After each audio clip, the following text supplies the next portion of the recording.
What's going on, everybody? Welcome to the Jared Barnes Show. I'm your host, Jared Barnes. Today, it'll just be me and Nate here on this episode, and we have a lot of XFL stuff to discuss. With that being said, we will waste no time. We will hop right into our recap of the weekend. And the first game up in that recap was the opening game on Saturday, the Las Vegas Vipers at the Arlington Renegades. And this was a fun game. This was a very interesting game because The Rock opened up the XFL season in a Renegades jersey and cut a promo about this is their time, like their dream is not over, and it was an awesome promo. And in the first half of that game, Arlington was extremely conservative. They only scored 3 points and trailed by 11, but in the second half, the defense stepped up mightily after allowing the Vipers to move up and down the field in the first half. They had 2 pick sixes in the second half, first by Tomasi I can't remember how to say his name.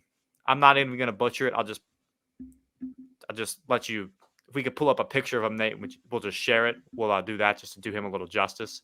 And the second pick was Devontae Bisbee. The Renegades gave up a last-second touchdown, though, to make it 22-20. But Vegas failed on the 2-point try, and the Renegades hung on for the win. Now, the Renegades have a lot to figure out on the offensive side of the football, but they have a defense that can take them a very long way in the XFL. On offense, they may have one of the most solid tight ends in the league in Seth Canella.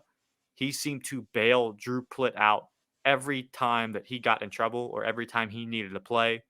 Next week, Arlington will travel to Houston to play the Roughnecks. Do we have a picture of the defensive lineman? If you can even find one. Tomasi. I'm finding stuff, but it looks like I'm seeing a whole bunch of different guys. So I'm not sure exactly which one it was. Tomasi Lawawi is how we'll say his name for now. I just feel bad butchering it. Yeah, I think you cut out. I have my mic's muted. Oh, my bad. Yeah, you're all good. With that being said, we'll move to the Las Vegas Vipers real quick. So the Vipers played well in the first half, but their mistakes and self-inflicted wounds put them out of it in the second half. After their stellar, can you hear me? Okay. After their stellar first half, they didn't get a single first down until their final drive that started with 49 seconds to play. In the first half, they moved the ball up and down the field, and Jeff Badette had an amazing first half. He was balling out. He looks like he might be their best receiver in a receiver room that already has Martavis Bryant and Geronimo Allison. Now, I think the Vipers have a good football team, and they have an offense that can move the football field a lot, but they need to run it more and protect their quarterback if they want to win football games because they had way less rushing attempts than the Renegades in this game, and at one point they were up by 11, and they didn't run the football. And in my opinion, that's a recipe to lose football. I know this is a secondary professional football league, and the offensive linemen you have are not necessarily great. But if you never get the ground game going, your offense becomes predictable. That's kind of what happened with Vegas, and we'll see if they can correct those mistakes next week when they host the DC Defenders in a home game. Moving on, though, the Orlando Guardians and the Houston Roughnecks were the second game on Saturday. And the Roughnecks came out and picked up right where the offense left off in 2020, even though this is a completely different roster. Brandon Silvers was their starting quarterback, and I'll be honest, I completely forgot he was on the roster.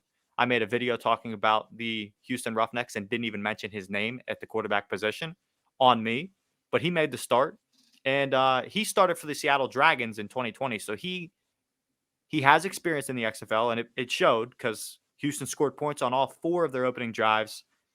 And that was even before Orlando could figure out what to do with Paxton Lynch. And by that point, they were trailing 21-6 at halftime.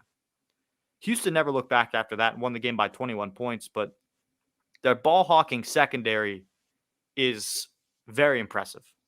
And their defense shocked me. I expected their defense to be good. I knew that they had some guys in the secondary that were going to be able to make some plays. I didn't expect it to be to that level. But offensively, I think they're going to be very good and efficient. They have maybe one of the best offenses in the XFL. Deontay Burnett is their wide receiver, and he balled out for him. Silvers played well, even though he threw 2 passes to the Orlando defense's hands. But their secret weapon on offense, and I think he's going to be a massive part of their success, is Matt Borghi. I think he's going to be a difference maker. He was a running back at Washington State. And the year Gardner Minshew, and you might know a little more about him than I do because you're a specifically Pac-12 fan. The year Gardner Minshew was there, he was literally Christian McCaffrey in college football. Like, I just looked up his stats when he was there. He had 86 catches that year at running back and still had like plus 800 yards. Like, Yeah, he's good. that air raid offense with Matt Borghi and I forgot his name. What's his name again? Deontay Burnett. No, the Brandon Silvers. Gardner Minshew. There we go. Gardner Minshew and Matt Borghi watching the air raid offense over at Washington State. They killed us. I'm an Arizona State fan. They absolutely killed us. I think they were fighting for a top 4 spot. Everyone knew that they weren't a top 4 team, but that offense was just so good that they were putting them in the top 10 consistently. And like he proved that like why he deserves to be here in the XFL and maybe even a stint in the NFL. Hopefully. I mean, he's that good, I think. And this is a tough league to run the ball in too. Like, because the offensive line play isn't as great. I mean, we saw that firsthand in a lot of these games this weekend where the offensive line was porous. I think they will figure that out. The more reps they get, the more communication will happen. I think the more they'll build, and throughout the season, the offensive line will improve. I think that was part of Orlando's issue this week, and they could be in danger of a rough start. I'm not going to lie. If they don't figure out what to do at quarterback, they're gonna have some problems. But part of that, again, could be the fact that the offensive line is kind of just porous. But I'll be honest, Paxton Lynch on that first drive with the scripted plays played fantastically. He moved the ball right down the field. They scored a touchdown on a Fail Mary type play to Cody Lattimore that we all saw. I mean, yes, by rule, that is technically an offensive touchdown because the offensive player had hands on the football, but that was definitely an interception. But then again, by rule, offensive touchdown. I don't like that call, but at the same time, it's like I can't hate it because I know that's the rule. But after that first drive, Paxton Lynch was anything but okay.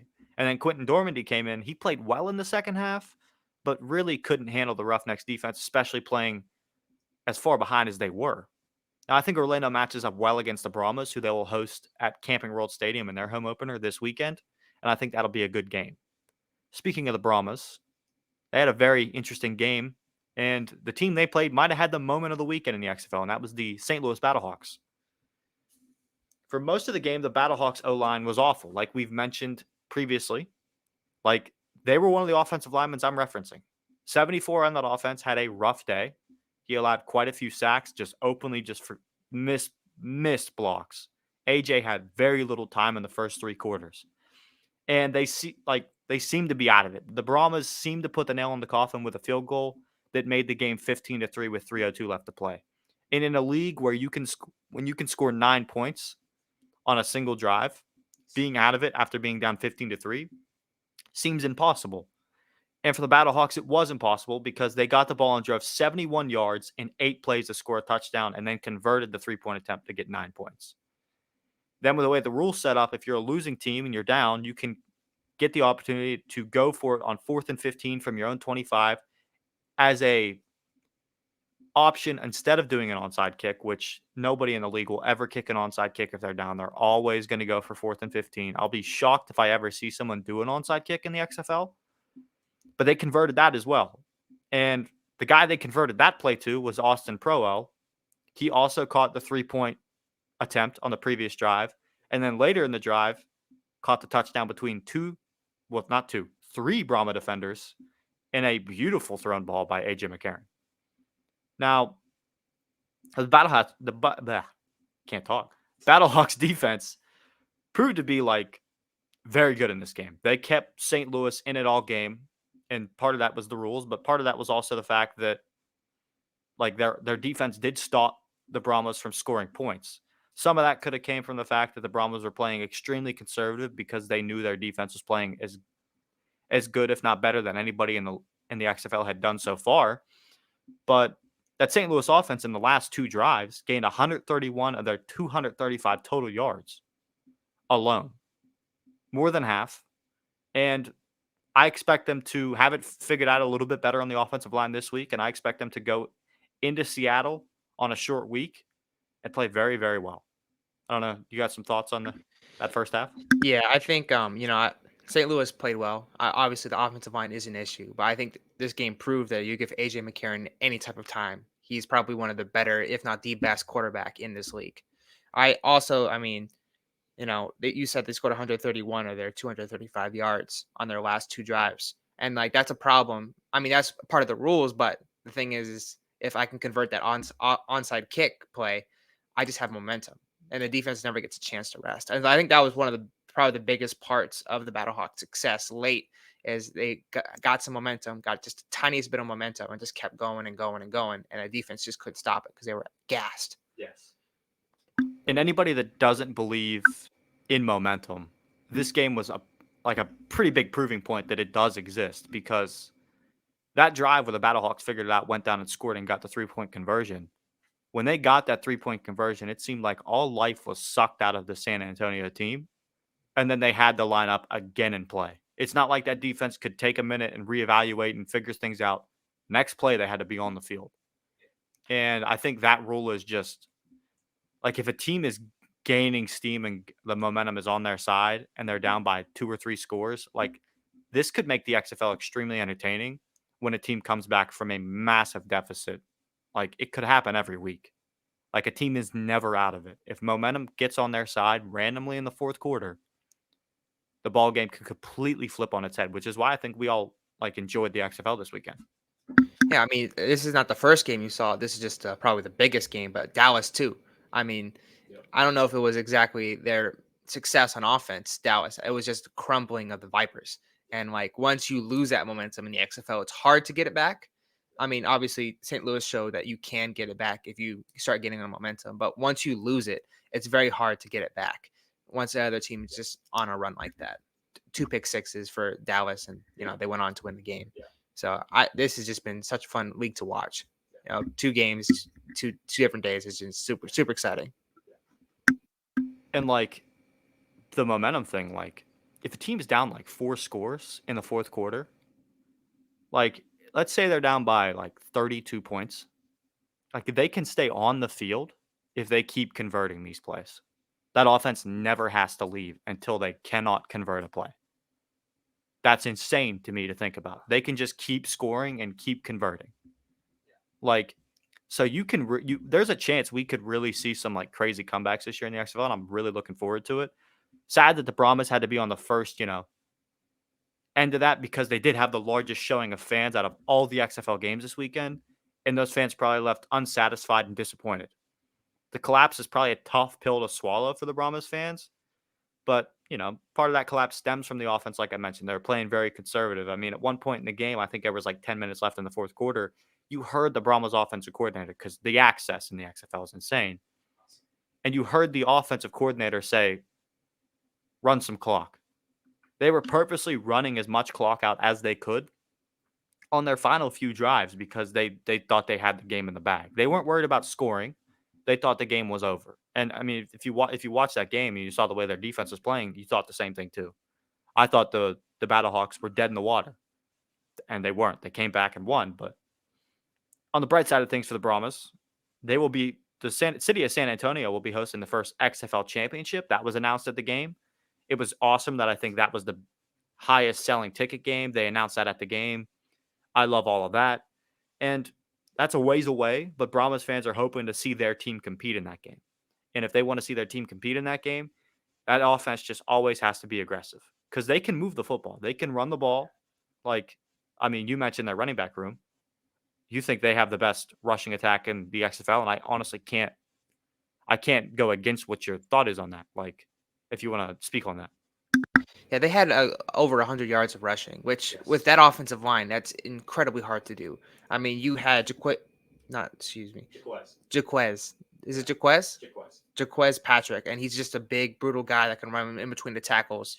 Kalen Boaz is big too from Arizona State. I loved watching him play back in college, but he's big. He's somewhat fast. I mean, he's not NFL fast, but he's XFL fast. And he had some big chunk plays, 15-yarder, 10-yarder here, 8-yarder here. And if they can be consistent and the offensive line can start figuring it out, this could be a scary team to face, because they can get the ground game going, and then that opens up everything for the offense. And I think the Brahmas are okay. Because they have Denzel Ward as coach. And I think probably if you're gonna watch this game, you probably could have just watched Denzel Ward's face the whole game, and you could have known because like he's smiling after that, like big old smile, like he always smiles. And then for the first time after they scored that 3-point, I saw like his face die, and that was probably like the turning point of the game. To be honest with you, that was kind of how I determined that the life was sucked out of the Brahmas. When they panned over and Hines was just standing there, just heartbroken, frowning, not smiling, just stone cold. I was like, oh, this team. They're gonna have to go off the emotions, and if that's the case, that's not a good thing to be an emotional team like that. I think Hines will get that figured out. That coaching staff is good. They play Orlando, who I think they match up with well. I think they can definitely win that game. Like, not to give away my predictions for the week, because I will, be picking those in a separate video maybe later this week. But I definitely think San Antonio is going to beat Orlando. I think Orlando's in trouble. Moving on, though, the best game of the weekend, in my opinion. Last game of the weekend, way to close it out. Seattle Sea Dragons at DC Defenders. And the Defenders were able to pull out a win. My team was able to pull out a win against Nate's team. That's tough, but your team's offense is no joke. But my Defenders, they got maybe one of the best fan bases in the league. I said before, Battlehawks fan base, that's great. And Battlehawks, listen, the Battlehawks fans know how much I love them. You guys have shown my channel love recently, and I greatly appreciate it. Y'all have really helped grow the channel quite a bit. I mean, we've jumped to like 50 subscribers just based on my XFL videos that I recorded last week. So, hey, keep on coming. Keep bringing it. I appreciate every single one of you guys. You guys have been nuts. I'm not going to lie. Like, I wasn't expecting any of those videos to do the things they did, and I appreciate it. My Defenders video, the team I'm a fan of, is the one that probably has the least amount of views, which kind of upset me because I see the way the fans reacted to the game and how they are at the game. The beer snake was awesome, but it got confiscated. Free the Snake started trending on Twitter. The fans began throwing lemons on the field. And one of the immediate next plays, interception. Defensive pick six by defensive back Michael Joseph. He picked the Ducci off later in the game as well. Not too long after. He was sealing the game himself single-handedly. They made it rain on the defense when they ran it for a pick six. It was raining beer on the defense. The sideline reporter, Stormy Butami, mentioned how it reeked of beer just in that end zone. She was talking to fans. She said they wanted their beer snake back. Hopefully next week we don't have this issue. Well, not next week, but the next home game for the Defenders, we don't have this issue. Let them keep the beer snake. Because if not, they will destroy your game. Like, they're throwing the lemons on the field is insane. That or stop throwing vodka with lemonade in it. I mean, that's another thing. Is like it. Like, I wish we had a picture of it. We don't, but they have like these lemonade things, and it's like a whole lemon in the bottom of there. They just put sugar and water, and then there's like a little vodka thing sticking out of it. And so they just took it and started chucking them on the field. It was great to see. But talking about Ben DiNucci, you can already tell he's a Cowboys quarterback just by he already is leading the XFL in tied for first. He's tied for first with Perez, right? Brandon Silver. Yeah. So he's tied for first in the interceptions already. And it's like, man, I have to watch another season of a Cowboys quarterback leading a former Cowboys quarterback leading something in interceptions. It's sad to see. But hey, I mean, the rest of the season turned out decent. Hopefully, it can turn out a little better in the XFL. Yeah, I mean, the lemons really affected though. Like the lemons, you can't give drunk people things to throw. Like, that's just rule number 1 at games. Like, don't give drunk people things to throw. Yeah, the last time drunk people had things to throw, we literally got like Malice at the Palace. We had the Browns game in the early 2000s that literally got canceled, like mid-game, just stopped playing it because of a bad call because they were throwing beer bottles. Never give drunk people things to throw. That's the lesson that the Defenders staff and concession maybe need to learn.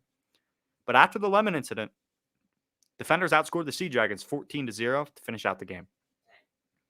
And on offense, they got a lot of things to figure out because they really didn't move the football all day. They had 177 yards of total offense. Jordan Teyamu, I thought, was going to be really good, but he just kind of refused to take what was given to him. And I don't know who's calling me, but he just didn't take what the defense was giving to him. He wasn't checking down. He was trying to make plays downfield, and he only threw 1 interception, but it led them to put De'Aaron King in, who is more of a rushing quarterback. He wasn't really trusted to throw the football, and they didn't really move the ball well with him either. They did score a touchdown, And Te'amu also ran a touchdown, but like at the same time, the offense didn't move the football at all. But, you know, they won the game, which is what matters. And this defense is really good. So I think the defenders will be okay because they will figure it out on offense. And they will have one of the best defenses in the league because their defense coordinator is Greg Williams. And he was awesome to see on the sidelines again. Just the way he was with players, the way he acted, the way he was with the media was great to see. The defenders will travel to Vegas this weekend to take on the Vipers. And I think that's a dub. But we'll talk about the Sea Dragons for a little bit because they impressed me big time. Their offense played extremely well. They had 331 total yards of offense. Like nobody really moved the ball the way the Sea Dragons did. They just were plagued by turnovers and 2 really bad interceptions. Like you mentioned, like they were bad. And he's obviously the guy at quarterback. They strutted out Steven Montez, and he had like the first pass attempt was like awful. And the second pass attempt he completed, but at the same time, it's like they know they have a guy in Naducci. They have a very short week this week. But I think the offense has issues. And I knew that going in with that team. Like that's a June Jones offense. They're going to throw the ball a lot. He threw the ball 54 times, Ben Naducci. Steven Montez threw it twice. They threw the ball 56 times. Ran it like 17. Not a lot. Got to get those numbers up a little bit, specifically on first down. Like they threw it almost every single first down. And then they incompleted it most of the time, setting themselves back with second and third and long. And those are not good situations to be in, especially in a league where like it is a startup league. Like the talent level isn't great on the offensive line. You're asking your offensive line to protect a lot more than they need to. These guys are probably good in the run game, and I think they'll figure that out. And I think they should run it more on first down. They have a very short turnaround though, the shortest in the XFL, and the shortest in the XFL this season. They play Thursday night versus the Battlehawks in their home opener, which is going to be a massive crowd. I think we're looking forward to just see how big the crowd might be because it's going to be loud. It's Seattle. They opened up the dome, the second level of the stadium, and they're starting to fill that up too. I think one section's blocked off, but still, like filling up the upper bowl too. Like Seattle's going to show out. I mean, and they have beautiful uniforms, and I think the stuff that they have, they can fix it because I think something we forgot to mention is they go for 3 every play. Yeah. After every touchdown, they will go for 3 points. That's what their coach said. And like you score 4 touchdowns, you only need to convert 3 once, and you got 27 points. Yes. Yeah. Yeah. And so like Seattle, I think is in good hands. Like this is obviously one of probably the best matchup of teams. DC is a great team. I do not want to see them in the playoffs at DC, especially. But I think Seattle has kind of proven that they're top three team, and Battlehawks. This is going to be a great game, and I think this is going to really show which team is better. So I'm very excited to see how this game shapes out in the future. Yeah. It's going to be very, very good. I never switched that was very on me. I never switched that. I'm unprofessional of me. Sorry, everybody. It was kind of sweet to Ben Naducci, Jordan Te'amu. I'm so sorry, everybody that didn't see that. But yeah, with that being said, want to move on because I got my power rankings for the XFL like after week 1, and I think it would shock some people. At the bottom, I don't think it's going to shock anybody. The Orlando Guardians.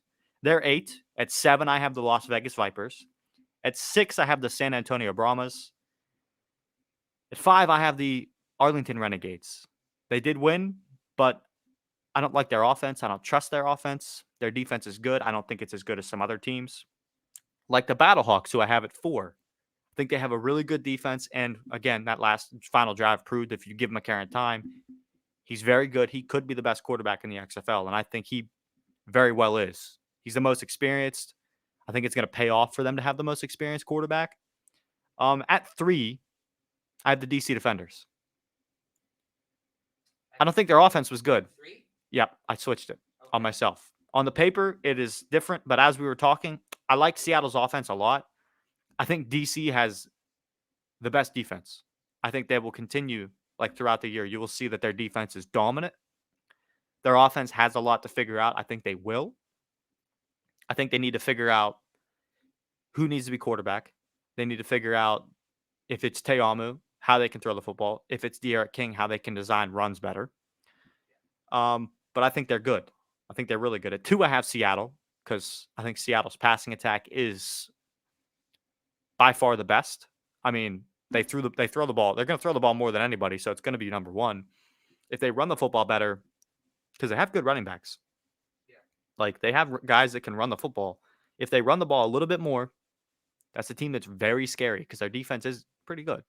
Like, and at number 1, I have Houston because I think their defense is just ball hawking. They're going to force turnovers on defense, and their offense is going to put up points because they have an experienced quarterback. They have a very good wide receiver, and they have a very good running back who is dynamic and, I mean, he's flashy. So that's my power rankings for the XFL at this point.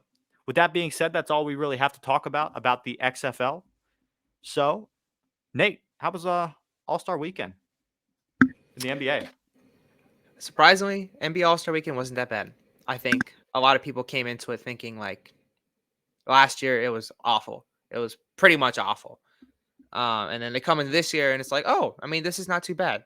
So obviously you have the skills challenge, which I don't think anybody watches unless you have a player on your team that's competing. Like it was Antetokounmpo brothers, all 3 of them, 3 rookies and 3 members of the Jazz. Like who was watching that? I don't know. I wasn't. And I think the skills challenge is the biggest joke ever. It's very insulting too. yeah, I mean, like you have to do a bounce pass. That pass, that thing is this big. Well, now it is. It used to be a lot smaller, but like now it's like that big. People like can just do crazy passes just because it's like, so big. Like I can just chuck it in there, and I could chuck that in there. Exactly. It's insulting for these people. I wish there was like something else. Like I think I know how to fix that. Go. I think I know how to fix the skills challenge. Set up a pool of NBA fans on Twitter that the players pick out. Oh. This is my fix for the NBA skills challenge because I think it's boring. I think it's the event no one cares about. Yeah. Like, nobody talks about it because no one actually cares about it. Here's how we fix it. Fans the players pick out, or just casual NBA fans that want to participate in it, and they enter their name into it, or the players enter their Twitter handle into it, and they get invited to All-Star Weekend and then get told they're participating in the skills competition. And then we get to see if they can back up their words. Oh, yeah. Like, we pop up their tweet that they sent to KD on the screen. Let's see if he can back this up, is what the announcers. You know how funny that would be? It would make for an entertaining skills challenge, and I think it would really change like how people feel about the NBA. Because like there'd be people that would definitely miss that pass, even if that thing was as large as it currently is. Like, yeah. And that's assuming these people can get out of their houses. I mean, most people, they just, they're kind of glued to their chair, sleep, eat, do whatever they want in their chair. If you've seen South Park, you know what I'm talking about. And like, like Bo World, like he's somebody that's really big on NBA Twitter. If you've ever seen his tweets, that man is wild. Lake Show, that guy is wild too. And anybody that has a picture of NBA YoungBoy with their team's hat and like jersey on, like any of those guys, I would love to see them in the skills contest. Imagine like one of the players being like, yo, Stephen A needs to be put in that pool. Oh. Like Stephen A does that. Stephen A can ball, but like that'd be so fun. That'd be so fun. Like a celebrity skills challenge. Like I would love to see that. Like Danny DeVito and Guillermo, like just going at it. Like that'd be awesome. I would pay money to go watch that. I'd pay per view for that. And like I mean, yes, the NBA All-Star Game has some problems still. Whole weekend does. But 3-point contest, that's pretty much stays the same. That's good. Yeah, it's good. Like you can't change it for the better. You can't really change it for the worse. It kind of just is. It's like who can shoot the ball the best. The deep 3, not a huge fan of, but like it doesn't take away from the contest. So I'm not gonna talk about it. But Dame Lillard wins the 3-point contest. However, I don't with the 3-point contest, I don't understand why Julius Randle was invited. Just gonna be completely honest. I think they wanted some.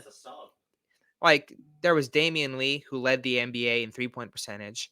There was Utah Wannabe, who, well, Damian Lee's not leading anymore, but he led for most of the year. Utah Wannabe, who's been second for the longest time, and like Julius Randle shoots gets 13 points.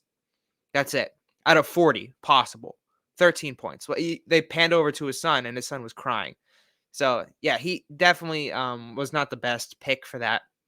But nothing that you can do about it. It's a 3-point contest.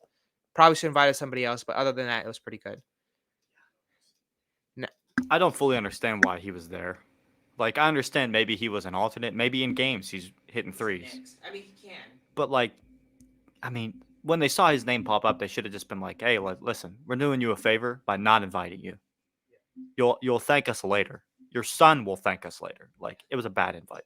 Because I'm sure there's someone else that can, like, pop off and shoot threes better than he could. Yeah, I mean, like, I think it's his Knicks representation. They want to get a big market in there. And, like, the other guy that they put in there, Jericho Sims, did not come to play. So talking about the dunk contest has been saved. Thank you, Mac McClung. I say it's saved. I just find it poetic that for the second white person to ever win the NBA dunk contest wins in Utah.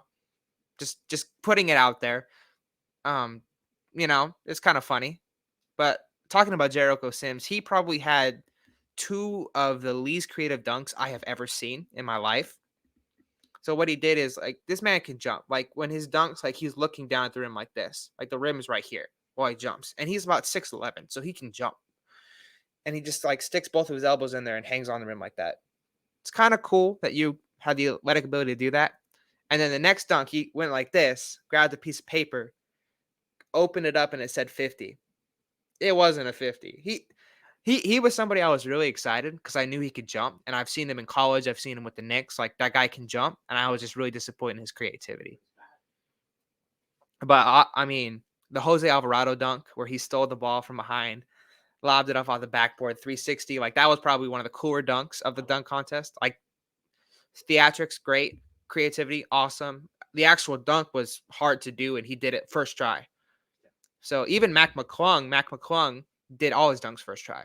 So it wasn't 5 tries that he did. Like, he did all of his dunks first try. He's a dog. Yeah, he's a dog. I mean, you would say that, obviously. You have to say it. But yeah, no, it was such a dunk contest. I would say is a little saved. I have some improvements, but obviously, How would you improve it? Dunk contest? How would you improve it? Would like to hear that. I'm actually trying to work on a video. Oh, we'll tease it for that. He's going to tease it tomorrow in his... Well, we'll tease it for tomorrow. I'm making the video. Oh, you're making a full video? Yeah, so for this week... I like that. Yeah, so this week I'm going to be making a video on the problems that I see with the NBA All-Star Game and what I would do to fix it. And it might not be the most popular, but, I mean, this is just my opinion. So, but, yeah, I think... That'll be on the box out? The box out, yes. I'll link the channel down below. Yeah, this is mostly a football show. So I don't, for those football viewers watching, trust me, you won't see this on this channel. But yeah, for the NBA, for the NBA talent that was there though, like that was one of the better dunk contests I've seen in recent years, since probably 2016. Yeah, sure. Because it's hard because there hasn't really been any great moments since 2016. I think it's going to be, if Mac McClung isn't at the next one next year, even if he's there and he doesn't outdo himself from the prior year, it's going to be a bad dunk contest again, and people are going to have the same conversations next year. Yeah. Well, it sucks when players like John Morant, who we know has bunnies and can get up there, he says, "I will never do a dunk contest." Like, he said that. And it's like, why? Like, that sucks. Like, LeBron in year 21, I would love to see you in a dunk contest. I know you can jump. I know you can do some creative stuff. And you can do some king stuff. I don't care what you jump over a throne. That'd be sick. But obviously LeBron has never done it, which is kind of sad to me. But yeah, dunk contest was a huge success. But the actual main event of All-Star Weekend is the NBA All-Star Game, and that is still lackluster. Jason Tatum scored 55 points.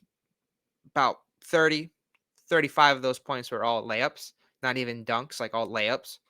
And most of the game, it was just Jason Tatum versus Jaylen Brown and just isolating each other, trying to size each other. It was boring to watch. I never watch the NBA All-Star Game, to be honest with you. After the first dunk or the second dunk or, the 5,000 missed threes that they try to pull deep, I'm kind of over it.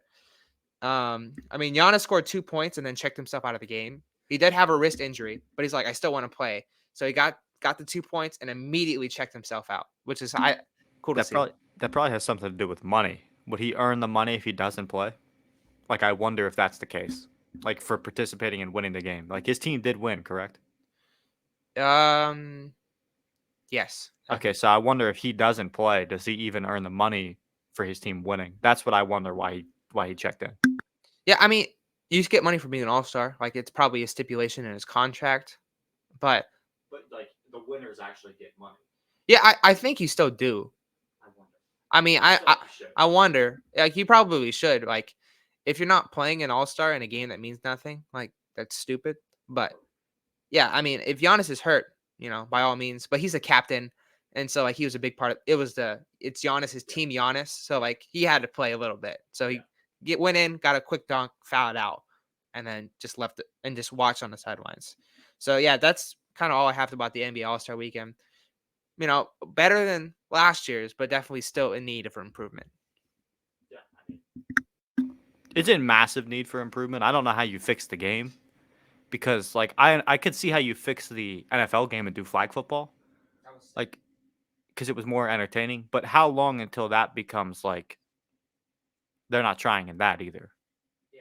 Like, I would hope they try in flag football. The chances of injury are much less. But, like, at the same time, it's like in the NBA, there's nothing you can really – basketball is basketball.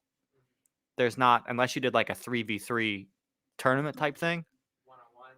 Yeah. Like one-on-one type thing, like one-on-one would be sick. 3v3, a 3v3 tournament though with All-Stars where it's a bunch of different teams would be cool too. But I don't know how you fix it. I'm looking forward to your video. I'm sure people that watch this and like the NBA will hopefully they go over and check out your video because I'm sure it's going to be great. Hopefully. With that being said though, I assume this affects the NBA as well. Bally Sports is going bankrupt. And the question I have is like, what does this mean for like local sports television networks? Because Bally Sports puts a lot of basketball on. I'm not in a area where NBA is prevalent on TV unless it's on ESPN because I'm from Pittsburgh. We don't have a team. But I assume the local markets, the NBA games get played there because with NHL games, like my local network is not Bally, it's AT&T Sports Network. There's issues with them as well in Pittsburgh where they didn't pay the Pirates all the money they were supposed to pay, and it's going to affect the Pirates' salary cap. And I wonder if they're going to maybe go under and bankrupt as well.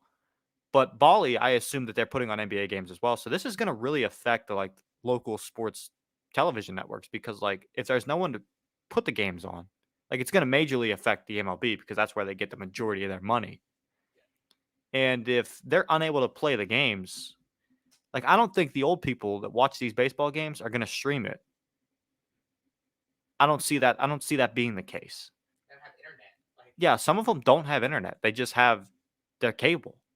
And that's what they watch it. Like it'll be interesting. I know old people that like stream stuff on YouTube like that's the only thing they watch. But it's very few and far between that actually do that. And supposedly you know a little bit more about it than me. Bali owes $8.6 billion reportedly is what you wrote down and told us. Yeah, I read an article and they owe about $8.6 billion in debt. I think they owed like 125 million to ESPN specifically concerning one of their deals. But I mean, it's like a huge deal.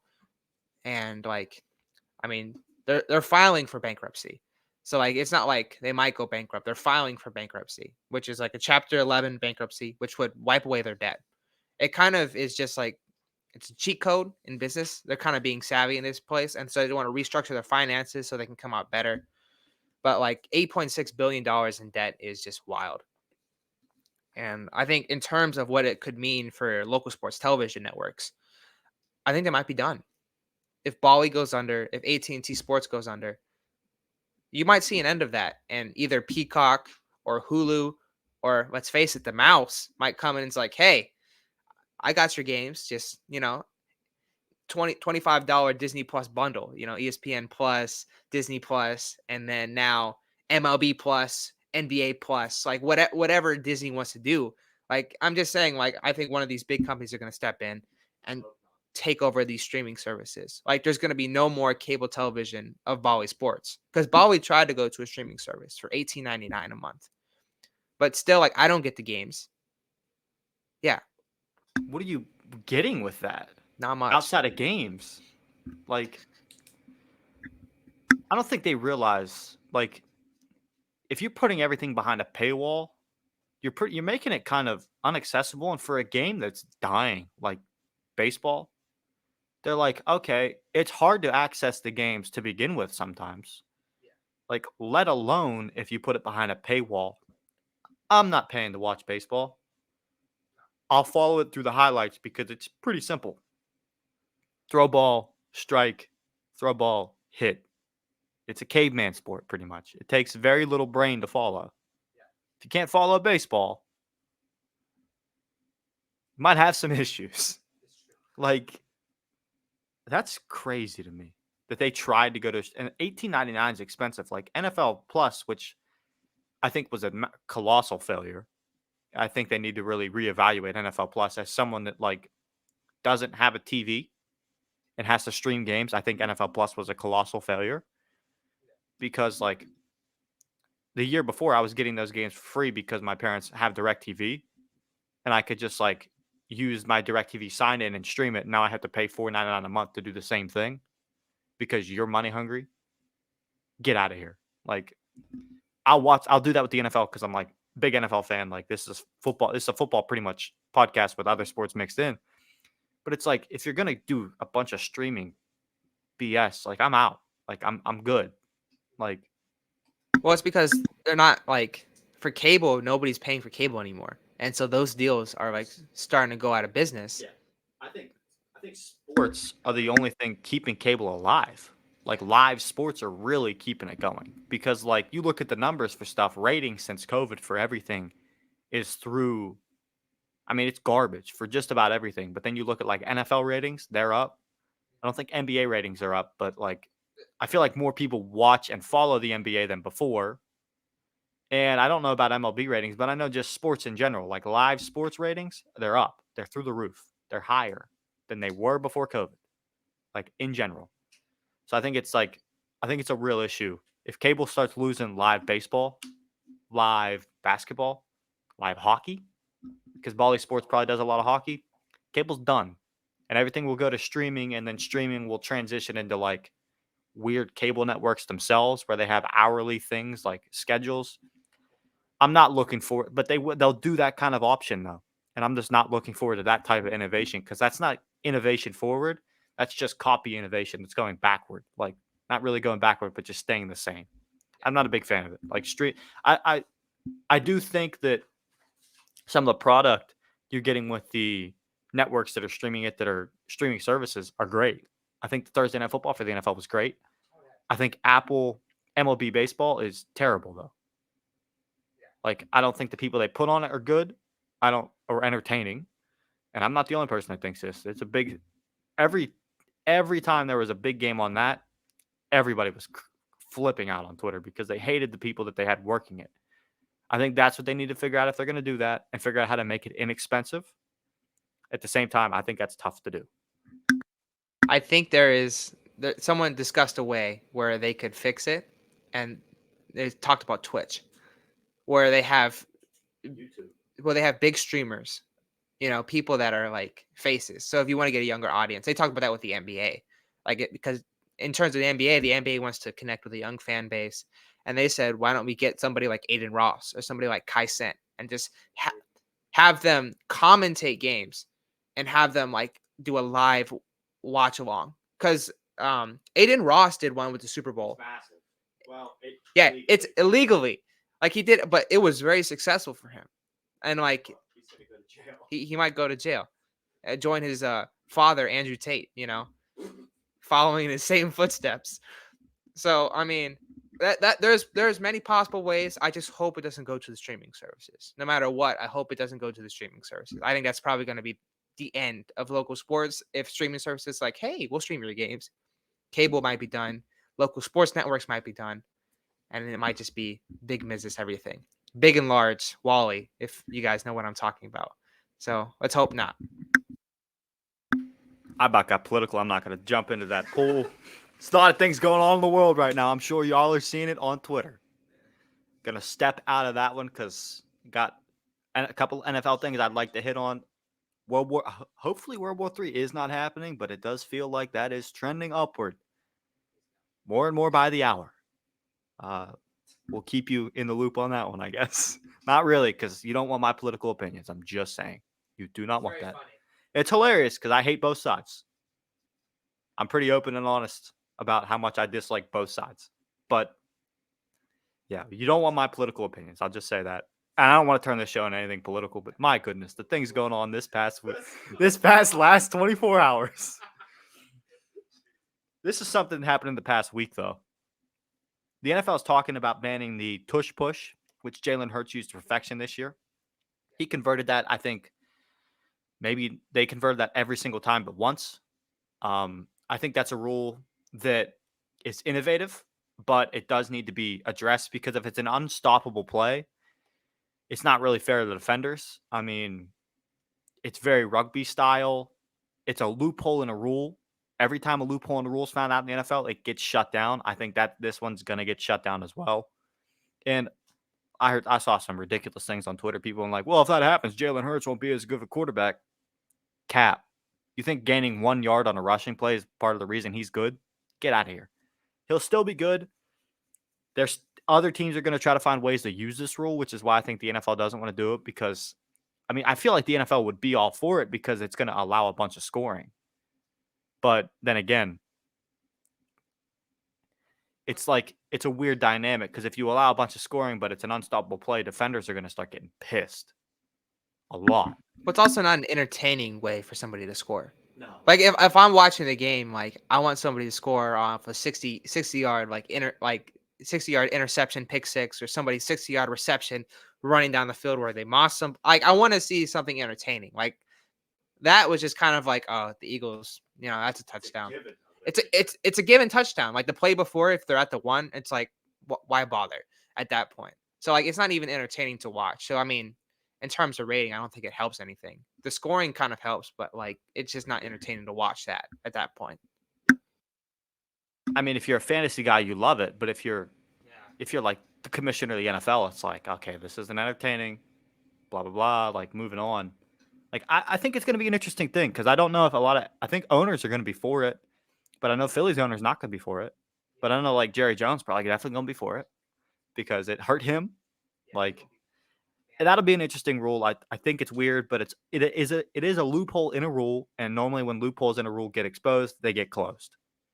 But there's other loopholes. Teams are gonna find them. They're always gonna exist. Like this happened with some clock stuff with Bill Belichick before.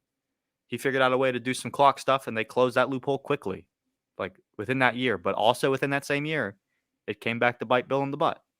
So they figured it out. They closed that loophole. They're going to close this one probably.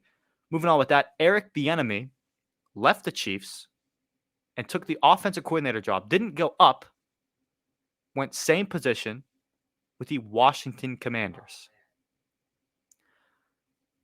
LeSean McCoy was pretty vocal on a Fox Sports show. I don't know what show it is. I'm not even going to even attempt to try the name. Yeah, it's Fox Sports. We all know, like, he was very vocal. He doesn't think Eric Bieniemy did a whole lot for Kansas City. He doesn't design plays, supposedly, according to LeSean McCoy.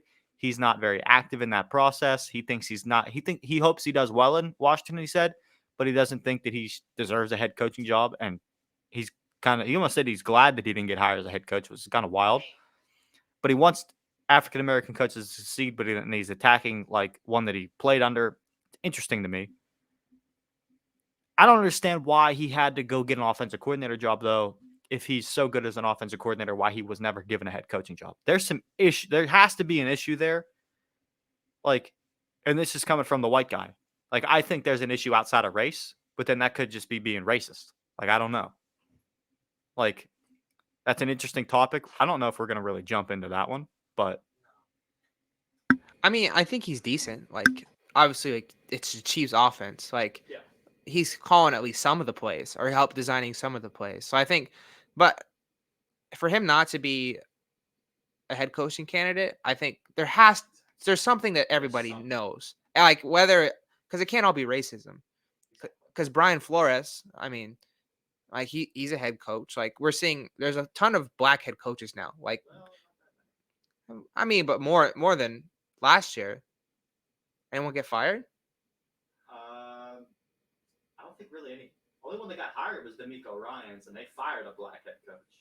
So yeah, I think though what this is more of a Matt Patricia type situation where it's like, you know, you have Bill Belichick, there's Andy Reid, like Bill Belichick, Andy Reid. He got a head coaching job.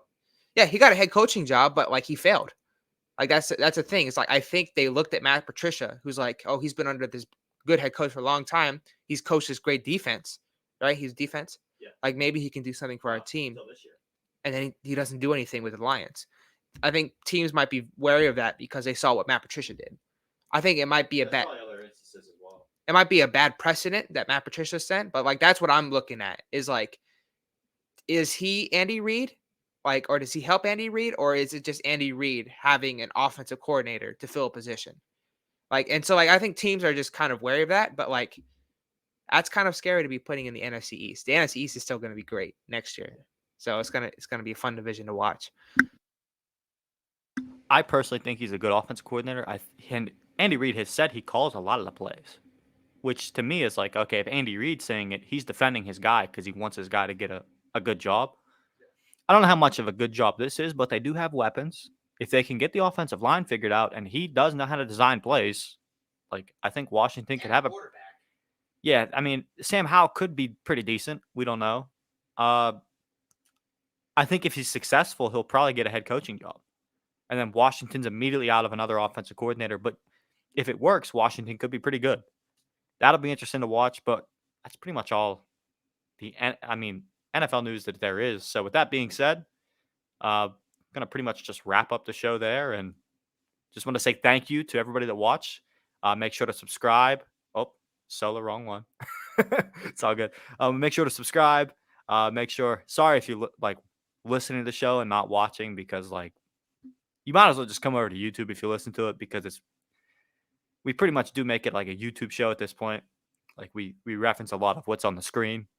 Like, so apologies if you're listening and like that happens. Like that just popped in my head. We've probably done that every single episode we've ever recorded and never even addressed the audio listeners. We appreciate the audio listeners and the people watching on YouTube. Thank you guys so much. Make sure to follow the podcast on all the podcasting platforms and subscribe. We appreciate it. We will see you next week.